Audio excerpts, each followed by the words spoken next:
The sonar ping came again, slow and deliberate,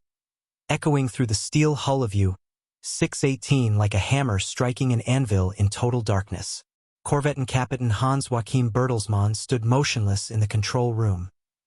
His hand gripping the periscope housing so tightly his knuckles had gone white, and he listened to that sound with the focused intensity of a man who understood that his life and the lives of his 47 crew members depended on interpreting correctly what those pings meant and what they revealed about the intentions of whoever was sending them into the black water of the North Atlantic on this moonless night in May 1943. The air inside the submarine was thick with diesel fumes and human sweat, and the sharp metallic taste of fear that came when men who had spent months learning to trust their boat suddenly realized that trust might not be enough, and condensation dripped from the curved steel walls in a steady rhythm that matched the breathing of the crew, shallow and controlled, because everyone aboard understood without being told that noise discipline was the only thing standing between them and death. The depth gauge read 80 meters, deep enough that the pressure made the hull creak with sounds that mimicked the groaning of a living thing in pain,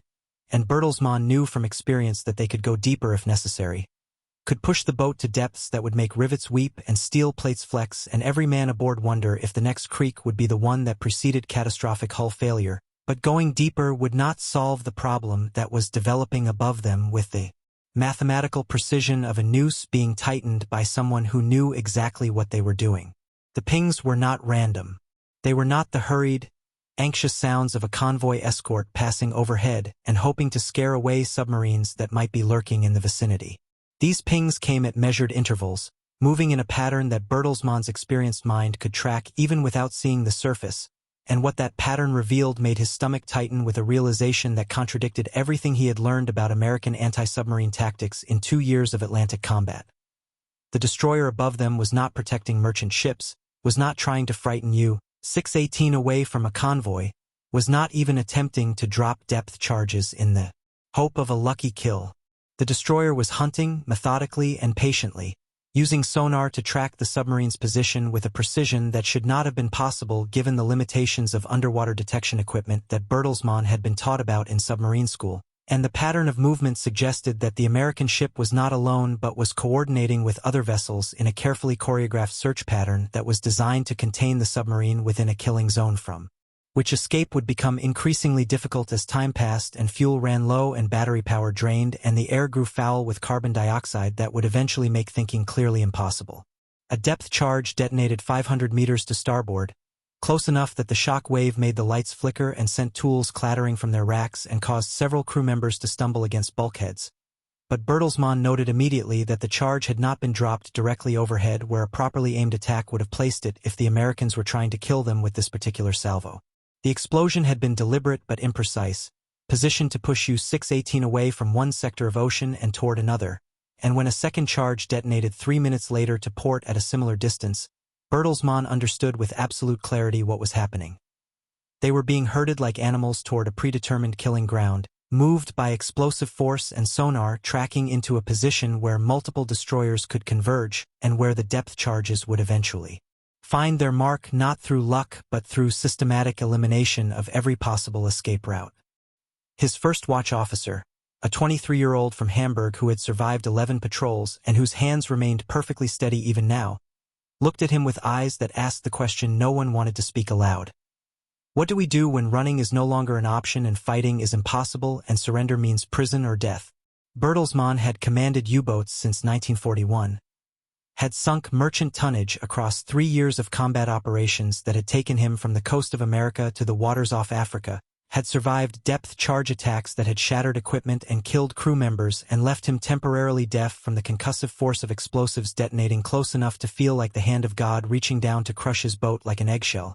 But what he experienced in that moment in May 1943 was fundamentally different from every previous encounter with enemy forces. The Americans above him were not lucky or desperate or inexperienced. They were professionals executing a doctrine that had been designed specifically to counter everything U-boats did to survive. And as another sonar ping resonated through the hull and another depth charge exploded in the calculated position that would narrow his options further, Bertelsmann realized with the cold certainty of a mathematician solving an equation that had only one answer. The balance of power in the Atlantic had shifted, the hunters had become the hunted, and U-618 was running out of time. when the Atlantic belonged to the U-boats. 2 years earlier, the North Atlantic had been a killing ground where German submarines operated with a freedom and effectiveness that brought Britain to the edge of starvation and made Admiral Karl Donitz believe, with justification based on monthly tonnage statistics that climbed into the hundreds of thousands, that Germany could win the war at sea by severing the maritime lifeline that connected America to Europe. The period from January to August 1942, which U-boat commanders referred to with dark satisfaction as the Second Happy Time, saw German submarines operating along the American East Coast with an impunity that seemed almost contemptuous of Allied defenses, sinking tankers and freighters in sight of cities where civilians watched the glow of burning ships on the horizon, and where bodies and debris washed ashore on beaches that had been tourist destinations just months before. American coastal defenses in those early months were catastrophically inadequate. Cities remained fully lit at night, creating a backdrop that silhouetted merchant ships perfectly for U-boat periscopes. Convoys were poorly organized or non-existent, escort vessels were few and inexperienced, and air patrols were limited to short-range aircraft that could not cover the vast expanses of ocean where submarines operated with near impunity. U-boat commanders of that era approached their missions with the confidence of professionals who had mastered a deadly trade through years of training and months of successful operations. They surfaced at night to charge batteries and travel at speeds that no submerged submarine could match, attacked from positions where merchant ships had no chance of escape or effective defense, and disappeared into the vastness of the Atlantic. Before escorts could mount organized counterattacks, the doctrine was aggressive and predatory. Locate convoys through visual sighting or radio intercepts, shadow them while calling in other submarines to form wolf packs that would attack simultaneously from multiple directions, overwhelm the escorts through sheer numbers, and sink as much tonnage as possible before withdrawing to reload torpedoes and hunt again. The tactics worked because Allied anti-submarine forces in the early war years operated on defensive principles,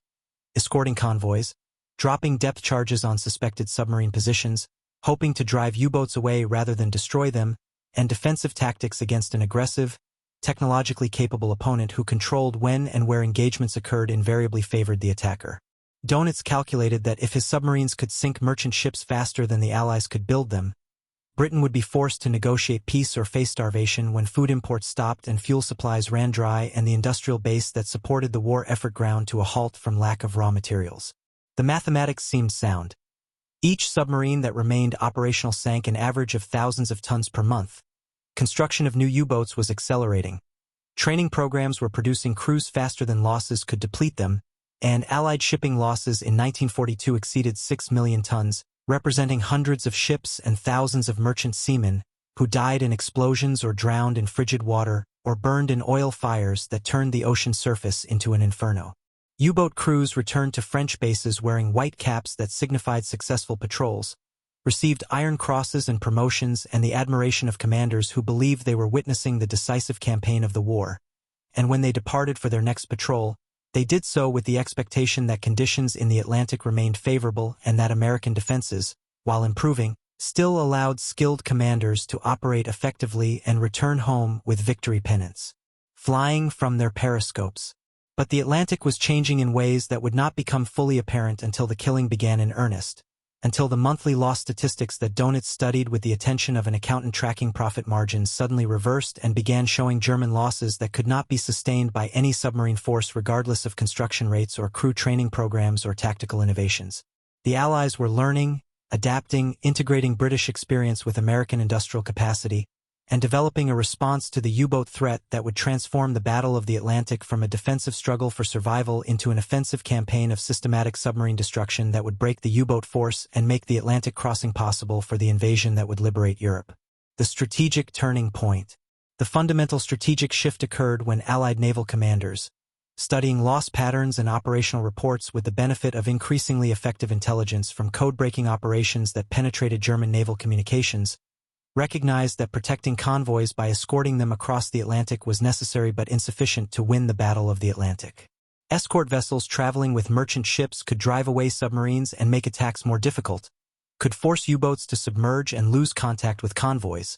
could drop depth charges when sonar contacts suggested submarine presence,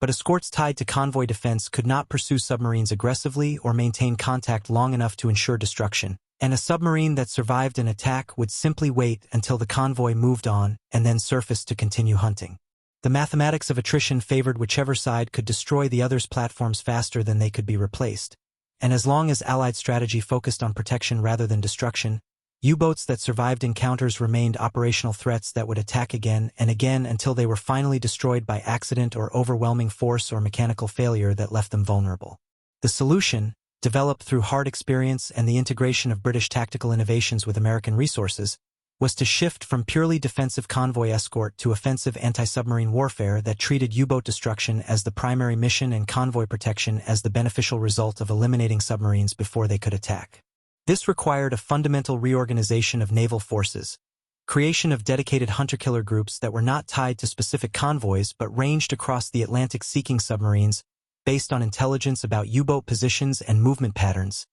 deployment of escort carriers that could provide air cover anywhere in the Atlantic rather than only within range of land-based aircraft, and development of tactics that emphasized persistence and coordination rather than brief defensive encounters that ended when convoys moved beyond contact range. The tactical doctrine that emerged from this strategic shift was simple in concept but demanding in execution. Locate submarines using improved detection technology, maintain contact regardless of U-boat evasion attempts, attack relentlessly until the submarine was destroyed or forced to surface, and refuse to disengage even when conventional wisdom suggested that continuing an attack was too dangerous or resource-intensive to justify. This approach required technological improvements that made submarine detection more reliable, weapons that could kill submarines more effectively than the depth charges that had been standard equipment in early war years, aircraft that could patrol vast ocean areas and attack submarines caught on the surface, and most critically, a change in mindset among Allied naval forces from defensive protection to offensive hunting that treated every submarine encounter as an opportunity for destruction, rather than a threat to be driven away. The impact of this strategic transformation would not be fully apparent until spring 1943, when all the elements technology, tactics, intelligence, training, and industrial production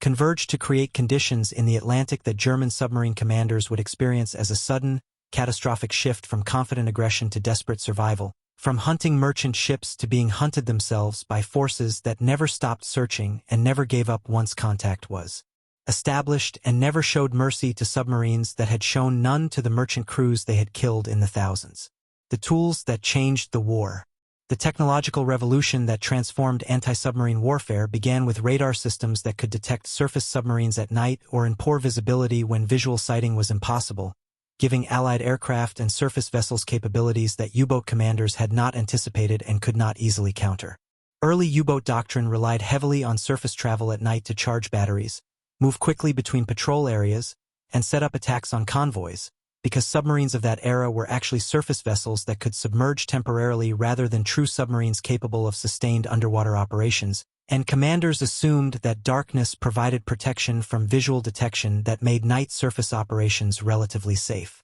Radar. Successful combat began to fight like cornered animals when escape became impossible and surrender seemed like betrayal of duty and dying seemed preferable to the shame of capture. And the encounters that resulted were chaotic and desperate and brutal in ways that pure submarine warfare had rarely been. U-boat commanders attempted to ram attacking escorts in suicide runs that might damage Allied ships even if they guaranteed the submarine's destruction,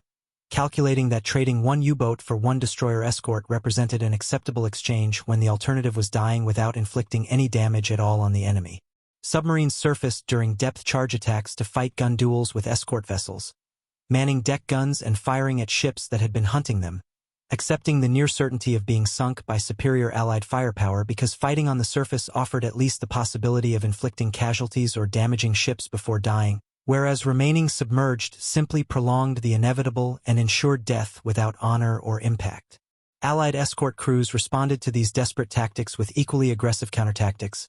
ramming surface submarines at full speed to rupture hulls and ensure kills, accepting damage to their own ships because the primary mission was submarine destruction and a damaged destroyer that had killed a U-boat was more valuable than an undamaged destroyer that had allowed a submarine to escape. The engagements became personal in ways that earlier submarine warfare had rarely been, with crews on both sides visible to each other, gunfire exchanged at ranges measured in hundreds of yards rather than miles, and the knowledge that one side or both would likely die in the next few minutes, creating intensity that transformed professional military operations into something more primal and more violent. The breakdown of doctrine revealed itself in erratic submarine behavior that suggested commanders were operating past the limits of rational decision-making, making choices that violated training and common sense because pressure and exhaustion and fear had degraded their ability to think clearly or consider alternatives. U-boats attempted to hide on the ocean floor in waters too shallow to allow safe bottom sitting,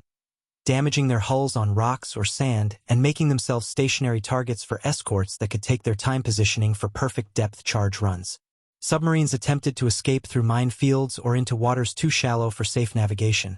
accepting the risk of destruction from mines or grounding because those risks seemed preferable to the certainty of being killed by Allied hunter-killer groups that had already achieved contact and were methodically closing off every escape route. The escorts hunting these desperate submarines pressed attacks with a determination that matched German desperation, refusing to accept surrender until submarines were visibly sinking or crews were in the water with hands raised, dropping final depth charge patterns on U-boats that had already surfaced with white flags flying because standing orders emphasized destruction over capture, and because the memory of merchant seamen killed by those same submarines made mercy seem like weakness that would only encourage other U-boats to continue fighting. The result was combat at its most elemental. Men trying to kill men at close range with whatever weapons were available, survival measured in seconds, and death coming not from anonymous torpedoes fired from miles away but from gunfire and explosions close enough to see faces and hear screams and understand that war at sea could be as personal and as brutal as any infantry engagement when circumstances forced enemies into proximity that left no room for professional distance. The capture of U-505. The hunt for U-505 began on June 4, 1944, when aircraft from the USS Guadalcanal hunter-killer group detected the submarine surfaced in the Atlantic off the coast of West Africa, and what followed over the next hours demonstrated both the effectiveness of Allied anti-submarine tactics and the breakdown of German submarine morale under relentless pressure that offered no hope of escape or survival through conventional resistance. The Guadalcanal's escorts, destroyers that had trained specifically for submarine hunting and whose crews had developed coordination through months of operations together, closed on the submarine's position while aircraft maintained contact and attacked to force U-505 to remain submerged or risk being destroyed on the surface by bombs and depth charges. Commander Daniel Gallery, commanding the Guadalcanal Task Group, made the decision that would transform a routine submarine kill into an intelligence operation with strategic implications. Instead of destroying U-505 with depth charges or forcing it to the surface and then sinking it with gunfire,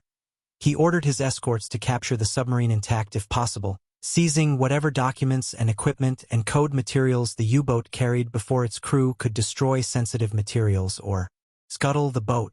The decision was tactically risky because attempting to capture rather than destroy a submarine gave the enemy time to destroy evidence or scuttle successfully or potentially fight back. But the intelligence value of capturing an intact U-boat with its Enigma machine and current code books and operational orders justified the risk if the boarding could be accomplished before the German crew completed destruction procedures. The destroyer escort USS Chatelaine attacked U-505 with Hedgehog and depth charges, damaging the submarine severely enough to force it to surface, and when the U-boat broke through to the surface trailing oil and listing badly, Chatelaine's gunners opened fire to suppress any attempt by the German crew to man deck guns or resist the boarding that was already being organized on Guadalcanal. The U-505's commander, recognizing that his submarine was dying and that remaining below would mean death for his entire crew when the boat flooded or sank, ordered his men to abandon ship and prepare to scuttle,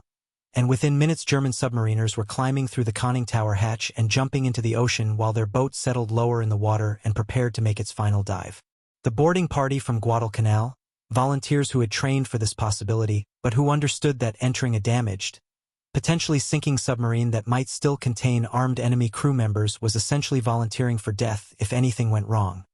reached U-505 in a small boat and climbed onto the listing deck while German survivors watched from the water in shock that Americans would actually board rather than simply sinking the submarine and picking up survivors. Afterward, the first men through the conning tower hatch found the interior abandoned, the crew having evacuated completely, but also found that scuttling charges had not been properly set or had failed to detonate, leaving the submarine damaged but not sinking, and critically leaving intact the very materials that Gallery had risked the boarding to capture. What the boarding party seized from U-505's interior transformed the operation from a tactical success into a strategic intelligence coup. An Enigma machine in working condition, code books that would allow Allied cryptographers to read German naval communications without the delays that had previously plagued code-breaking efforts, operational orders that revealed U-boat patrol areas, and tactics and technical manuals for equipment that Allied intelligence had only partially understood from previous captures or examinations of sunken submarines. The material seized from U-505 accelerated the Allied ability to locate and destroy U-boats by providing direct access to German communications that could be read in near real time, allowing convoy routing officers to avoid submarine patrol lines and allowing hunter-killer groups to position themselves where U-boats would be rather than having to search blindly for submarines whose positions were unknown. The German crew of U-505, pulled from the water and taken prisoner, could not understand why Americans had boarded their submarine instead of sinking it, could not comprehend that their boat would be towed thousands of miles to the United States and studied in detail by engineers and intelligence specialists who would extract every piece of information its construction and equipment could reveal, and could not know that their capture would remain classified for years to prevent Germany from learning that their communications had been compromised so completely. For the U-505 survivors, the war ended not in the death they had expected when their submarine was forced to surface, but in prison camps where they would spend years wondering if they had failed their duty by not ensuring their boat sank with all its secrets or if survival itself, even survival that led to capture and intelligence compromise, was the only rational choice when death would accomplish nothing except adding their names to the casualty lists that grew longer every month as the U-boat force died in the Atlantic. From predators to prey. The psychological transformation that U-boat commanders experienced between the confident hunting of 1941 and the desperate survival of 1944 was documented in patrol reports and personal accounts and post-war interviews that revealed how completely the tactical and technological situation in the Atlantic had reversed. Commanders who had described early war patrols in terms of targets acquired and tonnage sunk and successful evasion of relatively ineffective Allied defenses wrote patrol reports in later years that focused on survival, evasion of detection, hours spent submerged while air patrols searched overhead, depth charge attacks that damaged boats and killed crew members, and the constant awareness that they were being hunted by forces that possessed better sensors and better weapons and better training than anything U-boats could counter effectively. The toll was psychological as much as physical. Submarine crews that had once departed on patrols with confidence that they would hunt convoys and sink ships and return home with victory pennants now departed with the statistical knowledge that fewer than half of U-boats that left French bases in 1944 would return, that losses approached 50% per patrol in some periods, and that serving on a submarine had become less a military assignment and more a form of suicide mission where death was probable and survival was increasingly a matter of luck rather than skill. The men who crewed those submarines were no less brave or skilled than earlier crews, but courage and skill meant less when Allied technology could detect submarines that remained silent, when Allied weapons could kill submarines that attempted to hide, and when Allied persistence meant that contact once established would be maintained until the submarine died or surrendered. The Atlantic itself became a graveyard for submarines whose wrecks settled onto the ocean floor in depths that would hide them for decades. Steel tombs containing the bodies of men who had died from explosions or drowning or carbon dioxide poisoning or any of the other ways that submarines killed their crews when depth charges ruptured hulls or internal systems failed or air ran out before rescue was possible. The seafloor between Europe and America is scattered with U-boat wrecks, some identified and documented, others unknown except as sonar anomalies that might be submarines or might be geological features, each representing a crew that departed port and never returned. Families that received notifications that their sons or husbands or fathers were missing and presumed dead, and the ending of individual stories that had begun with recruitment and training and the confidence that serving in U-boats represented an elite assignment rather than a death sentence. German submariners who survived the war described the final months as a period of waiting for death that seemed inevitable, continuing to patrol because orders required it and because desertion meant execution and because some slim hope remained that new technologies or tactics might restore the U-boat force to effectiveness, but understanding that the Battle of the Atlantic had been lost and that they were fighting not to win but simply to delay defeat by forcing allies to expend resources. Hunting submarines that no longer posed existential threats to Atlantic convoys. The psychological burden of fighting a war already lost, of going to sea knowing that survival was unlikely and that success if achieved would only delay inevitable defeat by days or weeks, broke some men completely and drove others to fight with a desperation that came from knowing they would likely die but refusing to make that death easy for enemies who had hunted them relentlessly across thousands of miles of ocean. The silence after. When the war in Europe ended in May 1945, The surviving U-boats surfaced for the final time and surrendered to Allied forces according to protocols that had been established for defeated naval vessels. And the submarines that had once terrorized the Atlantic were either scuttled by their own crews or taken to Allied ports for study and eventual disposal. The surrender of the U-boat force represented the final acknowledgement of what had been clear since Black May 1943. Germany had lost the Battle of the Atlantic, had failed to prevent American reinforcement of Britain,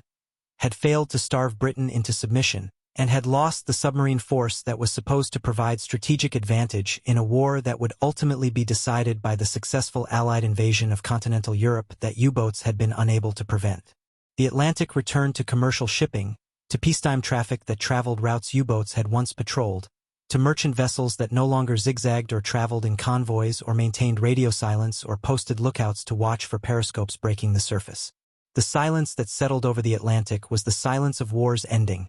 the absence of explosions and sonar pings and depth charges and the screaming of metal under pressure.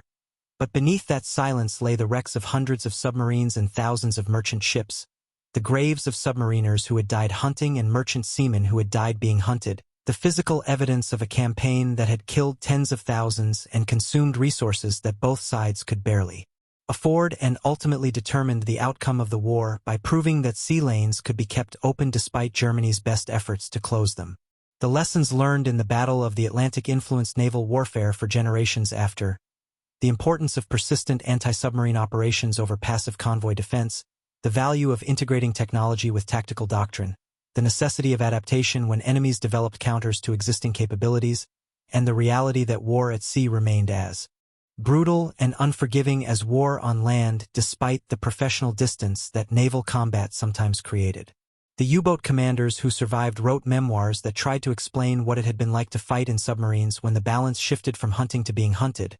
when technology and tactics evolved beyond what training had prepared them for, when every patrol became more dangerous and less likely to succeed, and when the only certainty was that continuing to fight meant continuing to die until nothing remained except wrecks on the seafloor and memories of a campaign that had promised victory but delivered annihilation. The Atlantic did not change. The hunters did. The ocean that had once seemed vast enough to hide submarines and isolate convoys and provide space for wolf-pack tactics proved transparent to sensors that could detect submarines anywhere and small enough that hunter-killer groups could patrol every critical area and deny U-boats the freedom of operation they needed to succeed. The technological and tactical revolution that transformed Allied anti-submarine warfare from reactive defense to proactive destruction proved that adaptation under pressure could reverse the outcome of campaigns that had seemed decided,